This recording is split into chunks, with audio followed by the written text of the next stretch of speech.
no capítulo 5.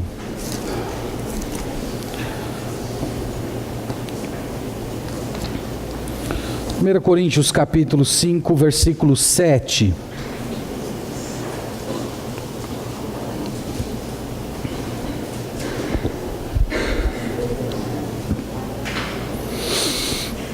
Primeira Coríntios capítulo 5, verso 7.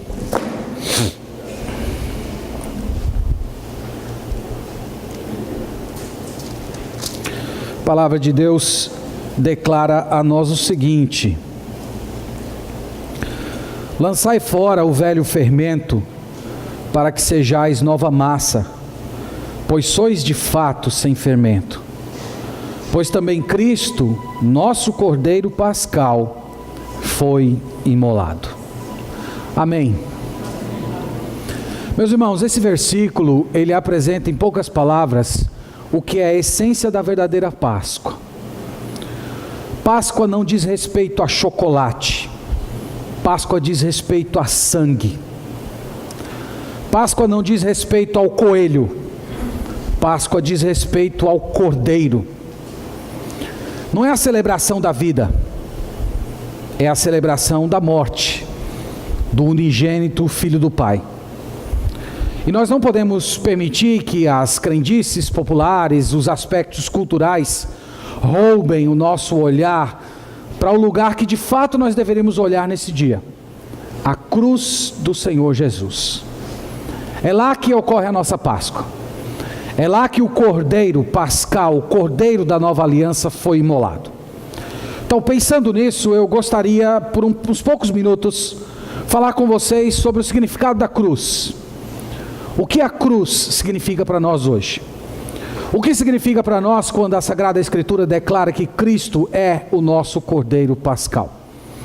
E eu tenho algumas palavras para deixar para vocês, e essas palavras elas sintetizam aquilo que as Escrituras apresentam como o significado da cruz. A primeira palavra é a palavra amor. A cruz, o nosso Cordeiro Pascal, o Cordeiro que foi imolado no Calvário, é ali que nós aprendemos o significado do amor. É ali que nós aprendemos o quanto Deus ama os pecadores. Meus irmãos, às vezes nós pensamos que a grande prova do amor de Deus está na sua providência, no fato de Ele nos dar saúde, no fato de Ele nos dar emprego, ou de Ele fazer com que chova na terra sobre bons e maus. É evidente que essas coisas mostram um amor geral de Deus, irmãos, mas a grande manifestação do amor do Senhor está no Calvário, está na cruz. É ali que nós vemos Deus sacrificando seu Filho. É ali que nós vemos a maior prova de amor pela humanidade. Algumas vezes na nossa vida cristã nós somos tentados a pensar que como é que um Deus infinito, grande, santo, Ele pode olhar para eu que sou um pecador tão grande, tão terrível, tão inconsistente, como é que esse Deus pode amar uma pessoa como eu? E é nessa hora, irmãos, que nós devemos olhar para a cruz. Porque quando nós olhamos para a cruz, todos esses pensamentos são dissipados. Deus ama você. E a cruz é a grande prova disso. A grande prova do amor de Deus não está em você ter saúde todo dia. A grande prova do amor de Deus não está em você não ter nenhum problema dentro da sua casa, nenhum problema de relacionamento. Mas Deus prova o seu próprio amor para conosco pelo fato de ter Cristo morrido por nós, sendo nós ainda pecadores. É ali que nós vemos o amor de Deus. Portanto, nunca avalie o amor de Deus por causa do momento que você está sofrendo na sua vida. Nunca avalie. Quer conhecer o amor de Deus? Olhe para a cruz. É lá que nós vemos. A segunda palavra é a palavra pecado. A cruz demonstra o quanto o nosso pecado é horrível, o quanto o nosso pecado é abominável. Há muitas histórias que você pode ler na Bíblia, no Antigo e no Novo Testamento, que mostram o quanto Deus fica desgostoso com o pecado humano. A história do dilúvio é um exemplo disso. A história do dilúvio mostra que o pecado humano é uma coisa tão terrível que chegou ao ponto de Deus ter que destruir quase que todas as coisas. A história de Sodoma e Gomorra é uma outra ilustração do quanto o pecado é terrível, ao ponto de Deus ter que destruir aquelas duas cidades. Mas, meus irmãos, se nós de fato queremos aprender o quão maligno, obscuro, condenável é o nosso pecado, nós precisamos olhar para a cruz. O nosso pecado, ele é tão terrível que somente o sangue do Filho de Deus poderia lavá-lo. O pecado separou o ser humano de tal maneira de Deus, que mesmo que Deus enviasse o seu anjo mais graduado, esse anjo não seria capaz de promover uma reaproximação entre o Criador e a sua criatura. Portanto, se você quer olhar para o seu próprio pecado e descobrir o quanto ele é terrível, o quanto ele é abominável, não olhe para dentro de si mesmo, não olhe para a sua mente, e nem compare o seu pecado com o pecado de outros, porque se você fizer isso, muito provavelmente você vai se tornar soberbo e vai se sentir melhor do que a maioria. Se você quer aprender sobre a malignidade do seu pecado, olhe para a cruz. Lá mostra que o nosso pecado é terrível.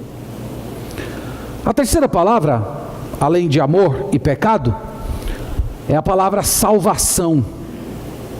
É na cruz que nós descobrimos a plenitude, a beleza e a perfeição da salvação, meus irmãos, que Deus preparou para nós em Cristo.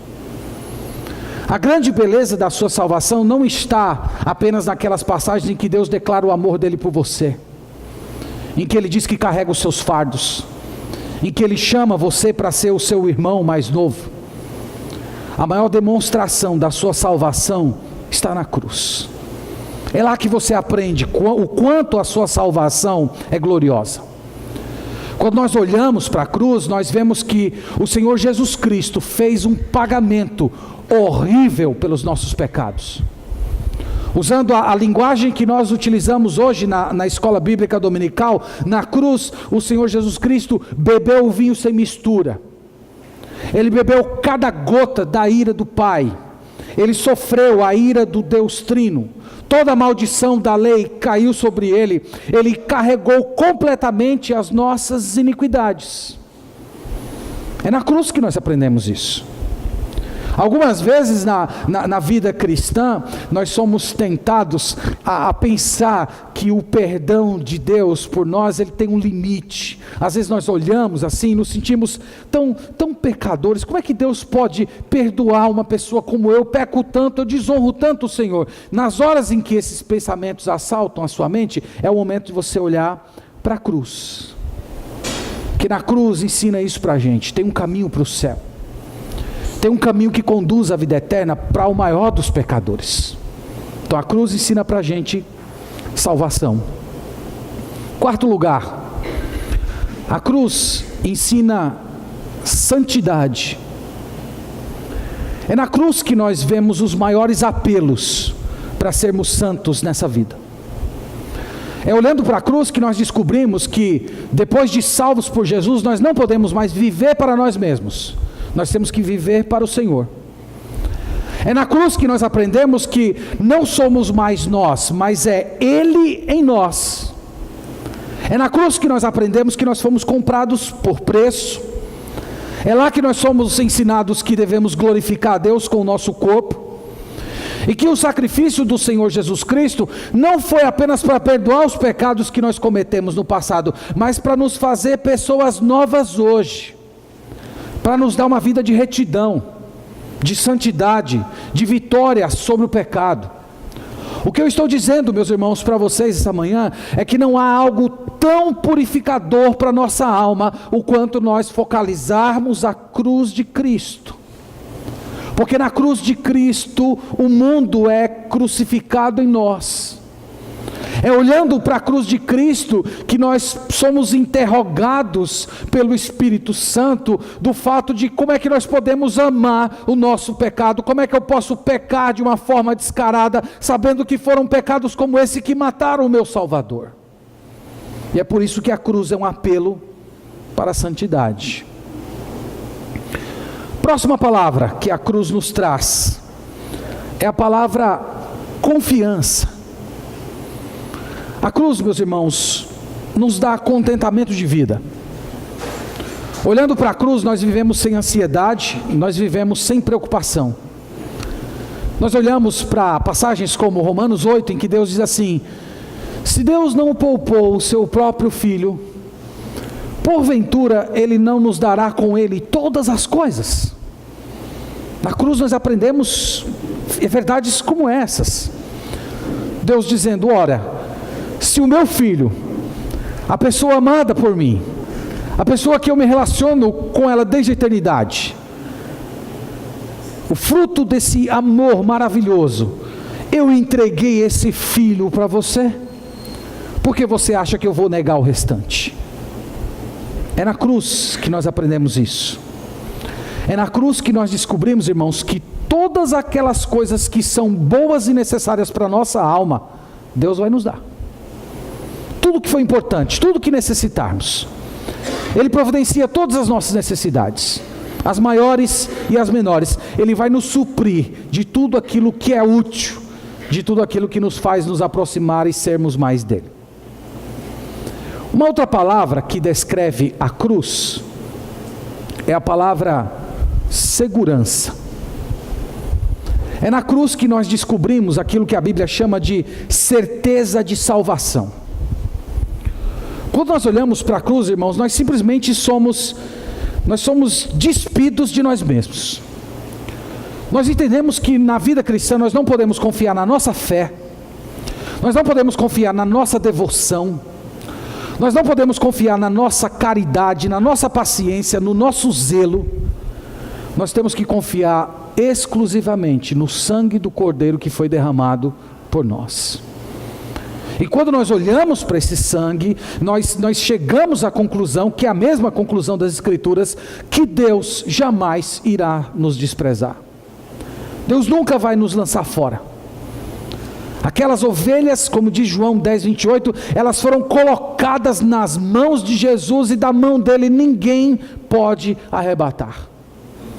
Aquele que começou a boa obra em vós, há de completá-la até o dia de Cristo. Então na cruz você aprende isso. Na cruz você se vê como um fraco, como um pecador, mas você vê um grande Deus, que é capaz de salvar você e segurar, para que você permaneça nesse estado de salvação, até o dia do arrebatamento, ou até o dia em que o Senhor Jesus Cristo vier buscar a nossa vida desse mundo. Hoje é um dia muito apropriado para você lembrar da cruz. Pense mais nela, olhe mais para a cruz, olhe menos para si, olhe menos para os seus pecados, olhe menos para a sua fé, olhe para o Senhor Jesus. É ali, irmãos, que nós encontramos tudo aquilo que precisamos. Amém. Amém. Vamos fazer uma oração nesse momento ao Senhor.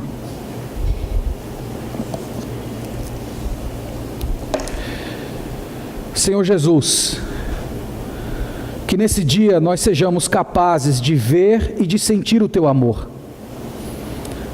Na manjedoura do Teu nascimento, seja no jardim da Tua agonia, seja na cruz do Teu sofrimento, ou na tumba da Tua ressurreição, ou no céu onde estás hoje assentado, intercedendo por nós, que em todos esses lugares nós sejamos capazes de ver e de sentir o Teu amor. Encoraja-nos, Senhor, com esses pensamentos, para lutarmos contra o pecado, para fugirmos das tentações, para resistir às ciladas do inimigo, para renunciarmos o mundo, para sermos valentes na Tua verdade.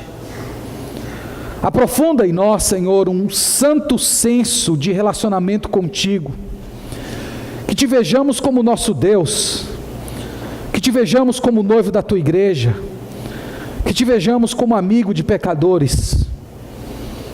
Ó Senhor, nós pensamos na Tua glória e vemos o nosso pecado. Nós pensamos na Tua majestade e vemos a nossa maldade. Nós pensamos na Tua pureza e vemos a nossa imundícia espiritual. Nós pensamos na Tua beleza e vemos a nossa deformidade. Nós pensamos na Tua justiça e contemplamos a nossa iniquidade. Tem misericórdia de nós, Senhor. Amaste-nos de forma infinita, imutável. Ajude-nos a Te amar do mesmo modo como somos amados. Tu Te entregaste a nós. Ajude-nos a nos entregar a Ti. Tu morreste por nós. Ajude-nos a viver para Ti. A cada instante do nosso tempo, cada movimento da nossa mente, cada batida do nosso coração, seja inteiramente do Senhor e para o Senhor. Não permita, Senhor, que flertemos com o mundo e as suas seduções, mas que andemos ao Teu lado, ouvindo a Tua voz, sendo vestidos com a Tua graça, adornados com a Tua justiça.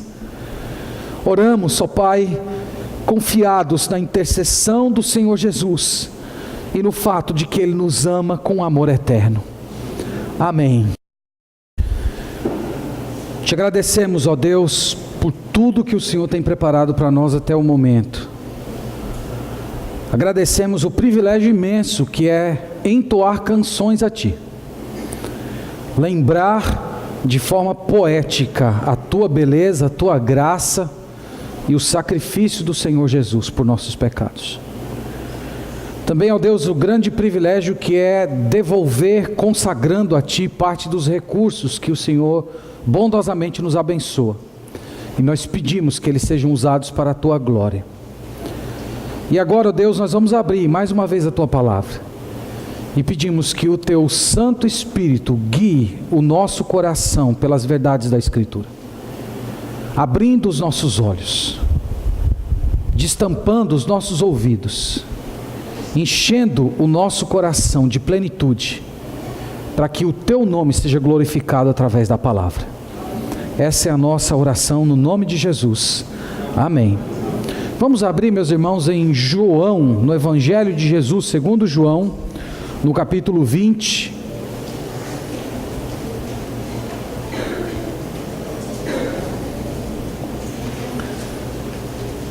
Propositalmente, na primeira parte do culto, nós falamos um pouco sobre a cruz.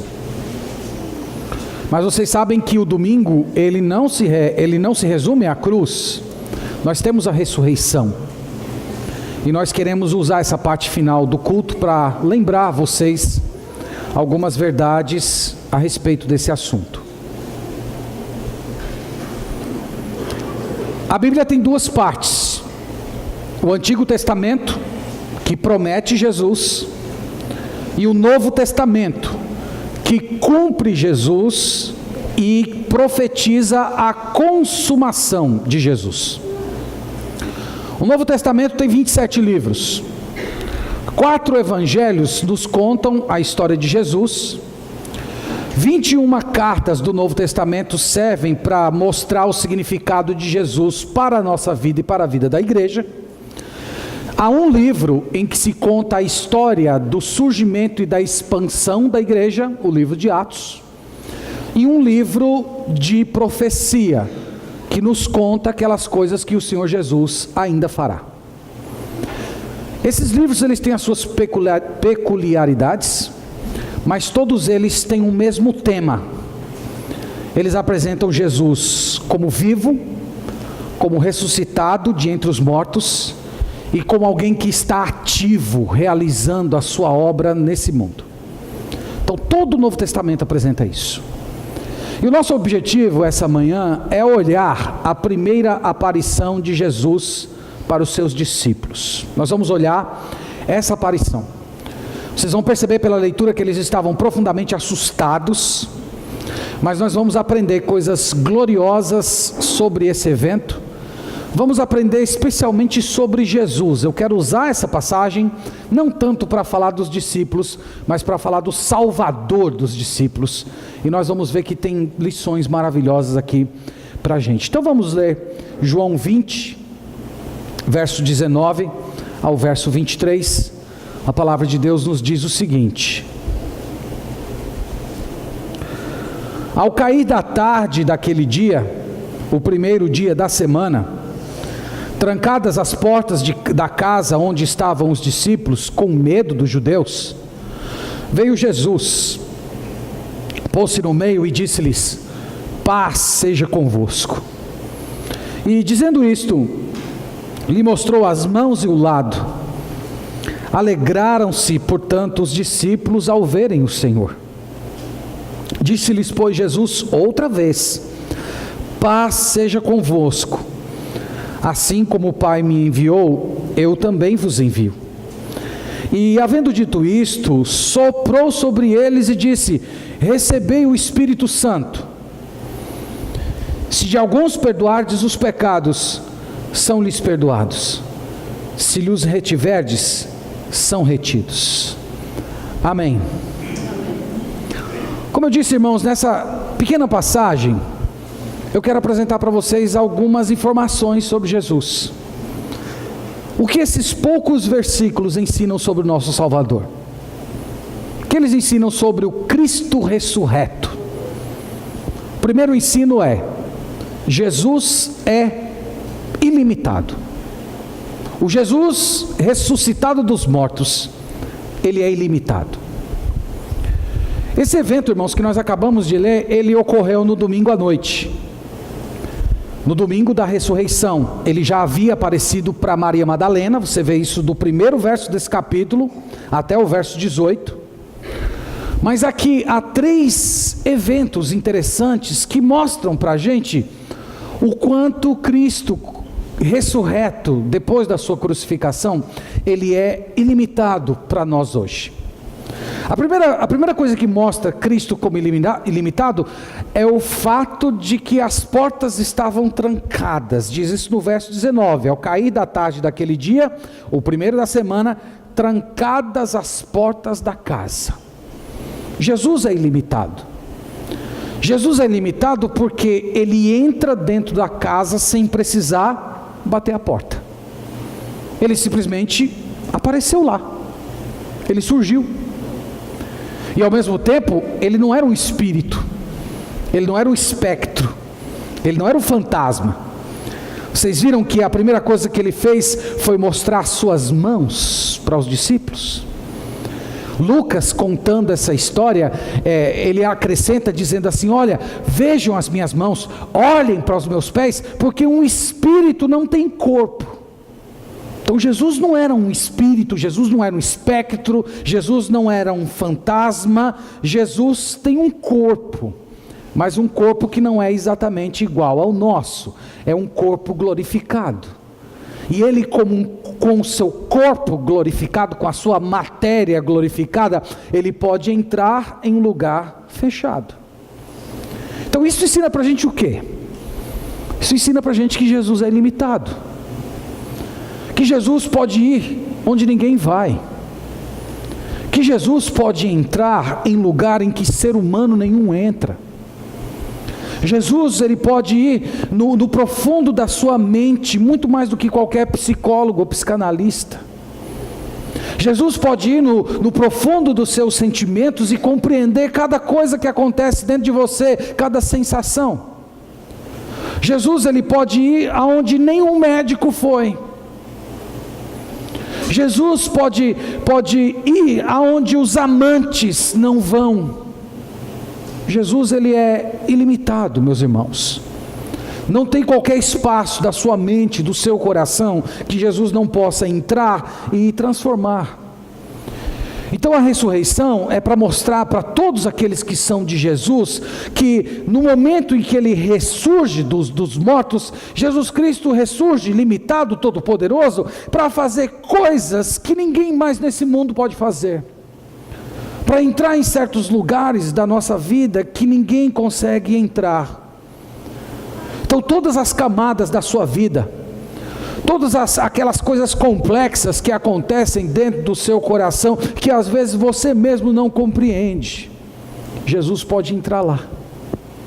Ele é ilimitado, ele não precisa bater a porta, ele não precisa da permissão, ele simplesmente entra ali e muda você por completo, porque ele é ilimitado.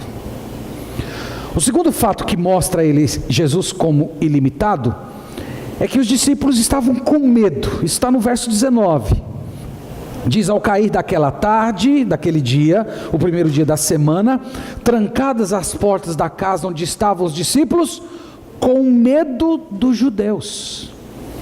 Todos eles, no momento da prisão de Jesus, da sua crucificação, todos eles fugiram.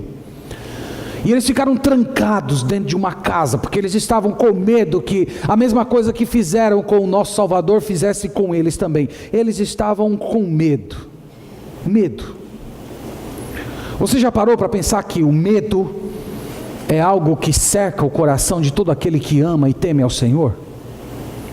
Por exemplo, eu tenho medo. Eu tenho medo de fracassar. Eu tenho medo, como pastor, de prejudicar a igreja. Eu tenho medo que meus filhos não amem a Deus. Eu tenho medo de não ter fé na hora da morte. Eu tenho medo de ser mundano, de me tornar inútil no serviço do Senhor. Mas, meus irmãos, Jesus é ilimitado. E Jesus, quando entra na vida dos discípulos, há imediatamente uma transformação no sentimento deles. Essa transformação está no versículo 20. Dizendo isto, lhes mostrou as mãos e o lado. Alegraram-se, portanto, os discípulos ao verem o Senhor. Jesus transforma o sentimento deles. O Jesus crucificado e ressurreto, ele é ilimitado para transformar os sentimentos que estão dentro do seu coração. Ele entra dentro de você e transforma você de dentro para fora. Ele arranca os seus temores. Ele extirpa todas as suas inseguranças e ele te dá triunfo. Então o Cristo ressurreto, ele é ilimitado para entrar na vida das pessoas e transformar pessoas tímidas e temerosas em pessoas ousadas na obra do Senhor. Então isso também mostra que Jesus é ilimitado. Mas tem um outro fator que mostra Jesus como ilimitado, irmãos, que é o fato do escritor sagrado dizer que Jesus vem e se coloca no meio deles. Isso não está aqui à toa. Então, versículo 19 novamente, diz: ao cair da tarde daquele dia, o primeiro dia da semana, trancadas as portas da casa onde estavam os discípulos com medo dos judeus, veio Jesus, pôs-se no meio deles e disse-lhes: paz seja convosco. Sabe o que isso mostra? Que o Jesus crucificado e ressurreto, ele não é distante. Sabe quando alguém assim termina o seu dia de trabalho e vai embora com aquele sentimento assim: olha, não quero mais ouvir falar de trabalho, né? Até o outro dia, não toquem na palavra trabalho para mim. Eu quero me isolar completamente daquele mundo. Isso não ocorreu com Jesus. Ele terminou o seu trabalho, ele completou a obra, mas ele volta. Ele vem aos seus discípulos, ele se coloca entre os seus discípulos. Sabe para mostrar o quê? Que o Jesus ressurreto não é o Jesus que foi embora, não é o Jesus distante, não é o Jesus que não se relaciona mais com o seu povo. Ele não ressurgiu para desaparecer da nossa vida. O Jesus ressurreto, ele queria ser visto, ele queria ser crido, ele queria ser amado pelos seus discípulos, ele queria que seus discípulos olhassem para ele, se alegrassem e se tornassem ousados. Oh, meus irmãos, eu oro essa manhã para que no nome de Jesus você experimente isso na sua vida. Que o Jesus Cristo ressurreto, ele é presente, ele é real, ele não está do outro lado. Ele está aqui entre nós, ele vive em nós. Então ele, como ser ilimitado, ele pode chegar onde ninguém pode chegar, ele pode remover todos os seus meios, todos os seus medos, e ainda você pode sentir a presença dele. E é por isso que nós estamos dizendo: Jesus Cristo ressurreto é ilimitado. Mas isso não é a única coisa, ou não é o único atributo, ou não é a única informação que nós aprendemos sobre o Cristo ressurreto. Tem mais uma delas. É que o Cristo ressurreto, ele concede paz. Vocês sabem que paz é o oposto do conflito. Há muitas vidas que são arruinadas por causa do conflito, da fraqueza, da falta de objetivos. E a Bíblia fala, irmãos, que Jesus ressuscitou para ser a nossa paz. Jesus ressuscitou para a nossa vida não ser mais arruinada. E por duas vezes, nessa pequena passagem, nesse pequeno parágrafo que nós acabamos de ler, por duas vezes Jesus diz: paz seja convosco. No final do versículo 19, a última expressão do verso 19: paz seja convosco. Versículo 21, disse-lhes, pois, Jesus outra vez: paz seja convosco. Tu perceba que antes de fazer qualquer coisa na vida dos seus discípulos, Jesus precisava estabelecer a paz com eles. Você já parou para pensar nisso? Que não somos nós que instauramos a paz com Deus, é Ele que vem fazer as pazes conosco. Isso está em Efésios capítulo 2, versículo 14. Deixa aí marcado o João, que é o nosso texto fundamental. Mas Efésios capítulo 2, versículo 14, deixa isso muito claro, que a iniciativa da paz é de Jesus, é Ele que vem a nós. Então Efésios 2, verso 14, o apóstolo Paulo, relembrando o Senhor Jesus, ele diz o seguinte: porque Ele, falando de Jesus, Ele é a nossa paz. E aí no versículo 17 ele repete: e vindo, evangelizou a paz a vós outros que estáveis longe. Então, irmãos, Jesus é que inicia a paz. Antes de fazer qualquer coisa na vida dos seus discípulos, Jesus precisava estabelecer a paz entre eles.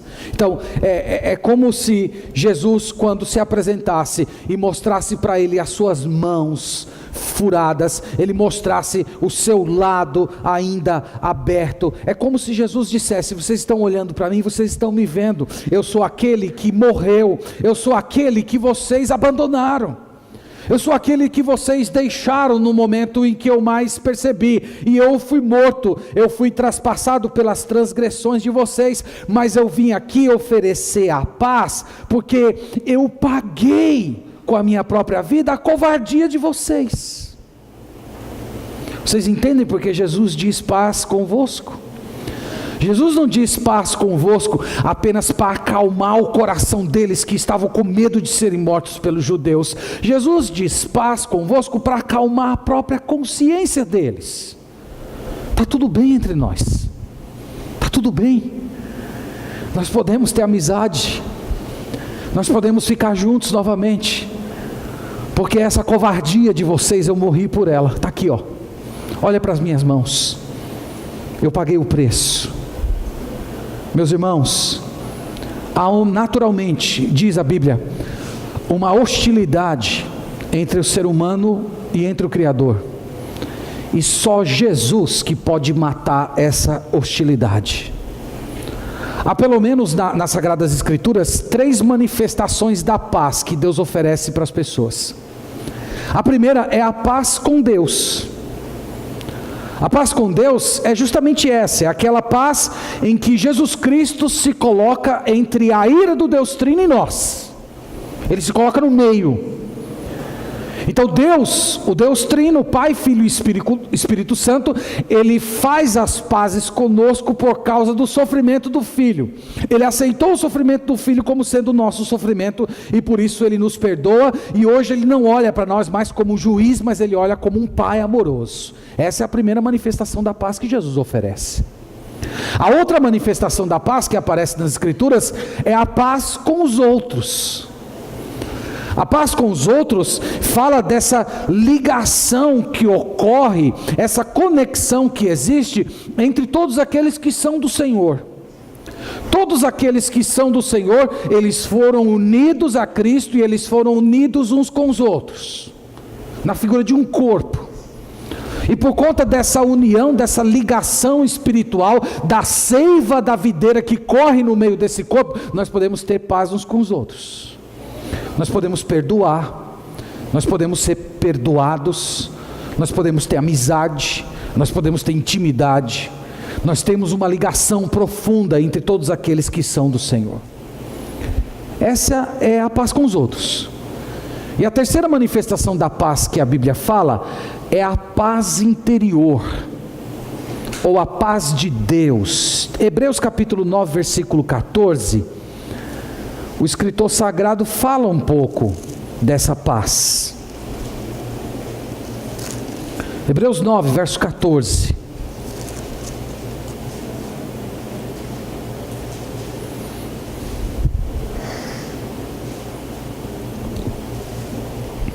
Hebreus 9, verso 14 diz o seguinte: muito mais o sangue de Cristo, que pelo Espírito eterno a si mesmo se ofereceu sem mácula a Deus, purificará a nossa consciência de obras mortas, para servirmos ao Deus vivo. Sabe o que ele está falando aqui? É a paz da consciência limpa. Irmãos, isso aqui é uma coisa maravilhosa. Tanta gente hoje que vive com a consciência contaminada de culpa, de traumas, de tristezas. É verdade que esse perdão de Deus não significa que às vezes o pecado não dói na gente. É verdade que esse perdão de Deus nem sempre significa que os pecados antigos às vezes não ameaçam tomar uma forma nova e querer tomar conta da nossa vida. Mas irmãos, essa paz garante que nós fomos perdoados pelo Senhor. Nós fomos perdoados verdadeiramente. Então eu queria perguntar para você essa manhã: qual é a paz que você está precisando? O príncipe da paz está aqui entre nós. Qual é a paz que você precisa? Você está precisando da paz do perdão de pecados? Você está precisando disso? Venha a Jesus, Ele te dá perdão. Você está precisando de paz com uma pessoa com a qual você quebrou o relacionamento? O príncipe da paz está aqui para construir uma ponte entre vocês. Ou você está precisando da paz da consciência, a paz interna, a paz da alma? O Jesus está aqui, Ele oferece para você.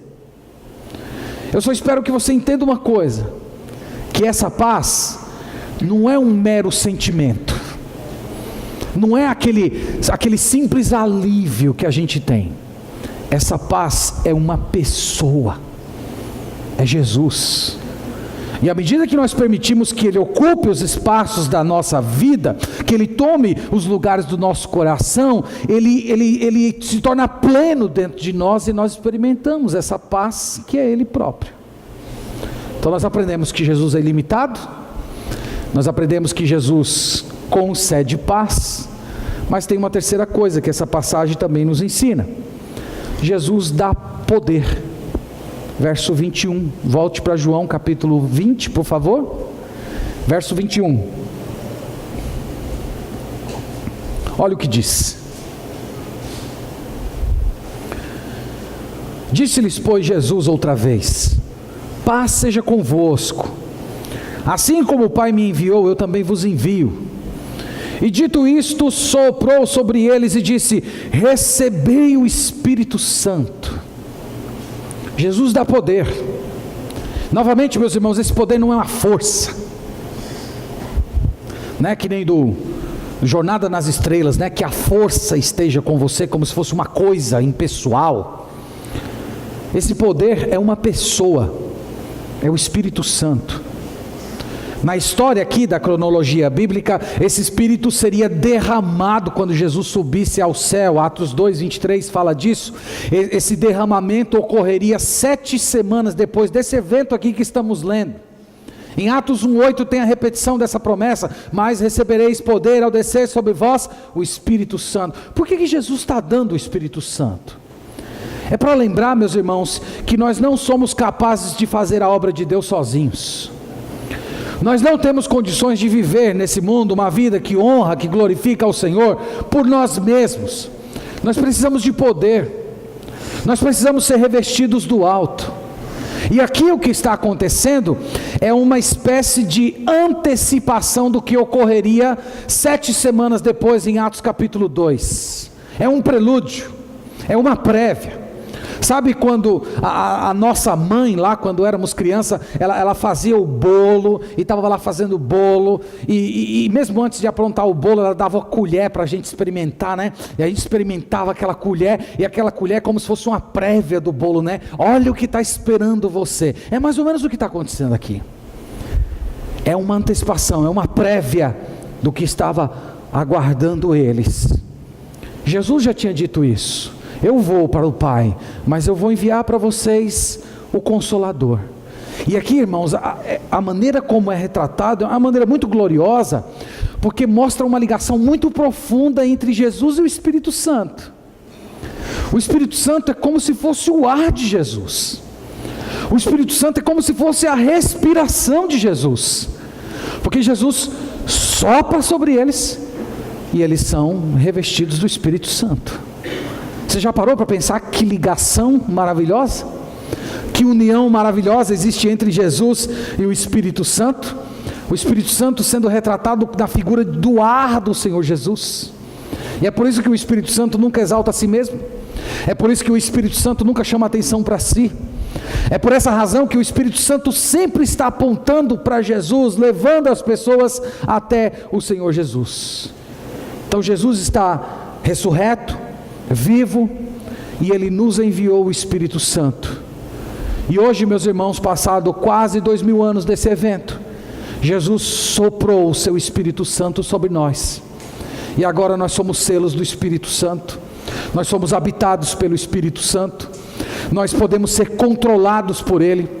Com o Espírito Santo nós recebemos poder de Deus para mortificar a nossa carne, poder de Deus para vencer o pecado, perdão de Deus poder de Deus para vencer o mundo, mas poder de Deus também para ouvir a voz do Espírito Santo falando conosco através das palavras desse maravilhoso livro.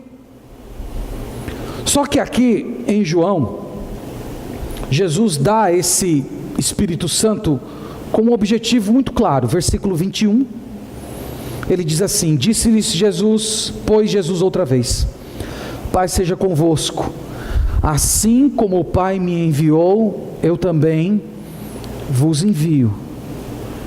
Então, o que Jesus fez?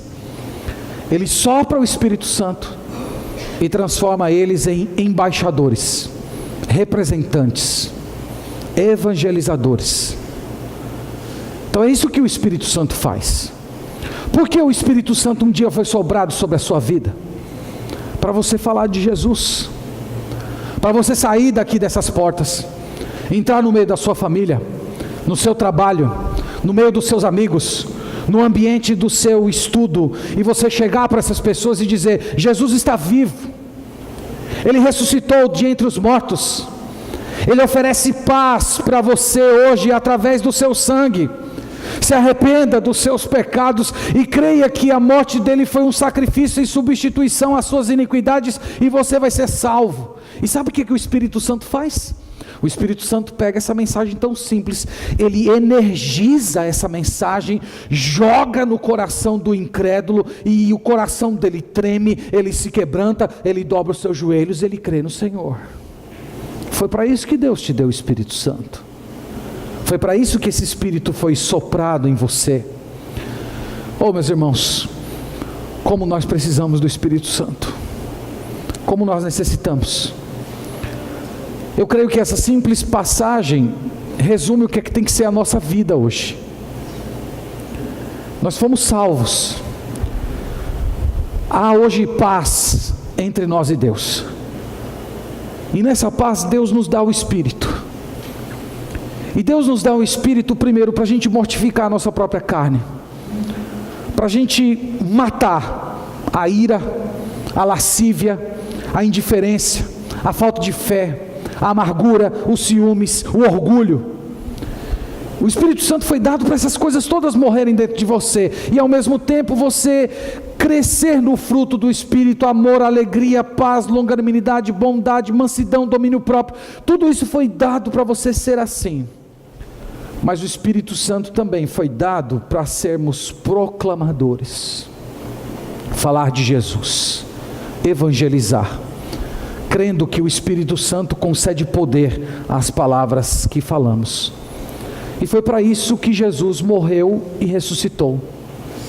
Então, se fosse para fazer uma síntese, eu diria assim: nós vamos na paz de Deus, no poder de Deus, fazer a vontade de Deus, para a glória de Deus. É isso. Esse é o resumo dessa passagem. E versículo 23, muita gente fica curiosa com o versículo 23, não é? Se de alguns perdoardes os pecados, são-lhes perdoados.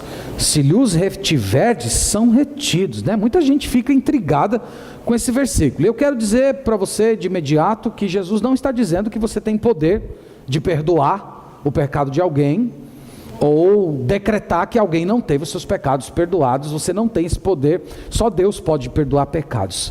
Mas irmãos, o que eu entendo que Jesus está dizendo aqui, lembra que em 2 Coríntios 5:20 diz que nós somos embaixadores de Deus, como se Deus exortasse pelo nosso intermédio. Portanto, quando nós dizemos as palavras de Jesus, no poder do Espírito Santo, é como se Jesus estivesse falando através da nossa boca. É como se nós fôssemos o canal, o meio. Portanto, quando nós dissemos para alguém, se você crê, você vai ser salvo.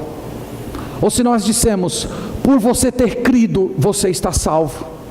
Ou quando nós dissemos a alguém, por você rejeitar, você está condenado. Nós estamos simplesmente repetindo as palavras de Jesus. E eu creio que esse é o sentido que Jesus está falando.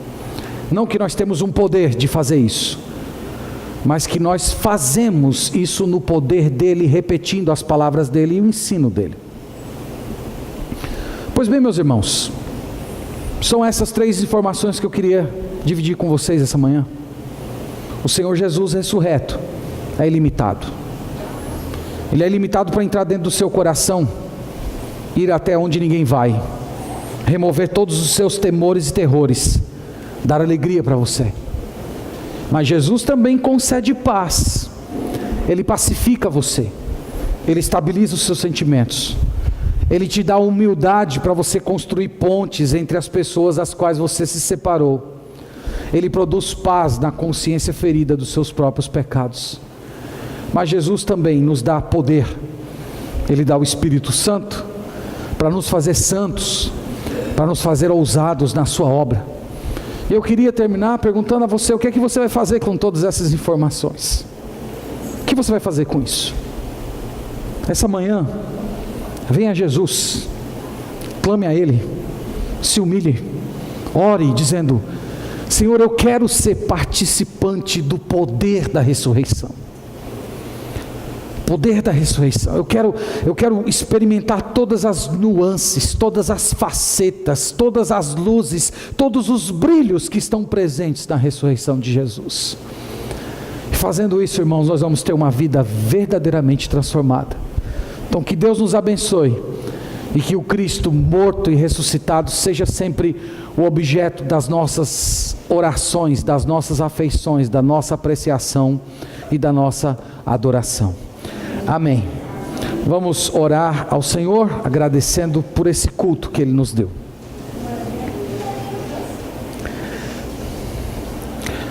Nós te louvamos, ó Pai, pela Tua palavra. Nós te louvamos por todas as manifestações da beleza de Jesus na ressurreição. Nós te louvamos porque esse Salvador maravilhoso é ilimitado. Ele chega, Ele age, Ele não pede licença a ninguém, Ele faz aquilo que lhe apraz. Mas Ele também é poderoso. Ele divide com nós esse poder, o Espírito Santo. Mas Ele também pacifica, acalma, organiza os nossos sentimentos.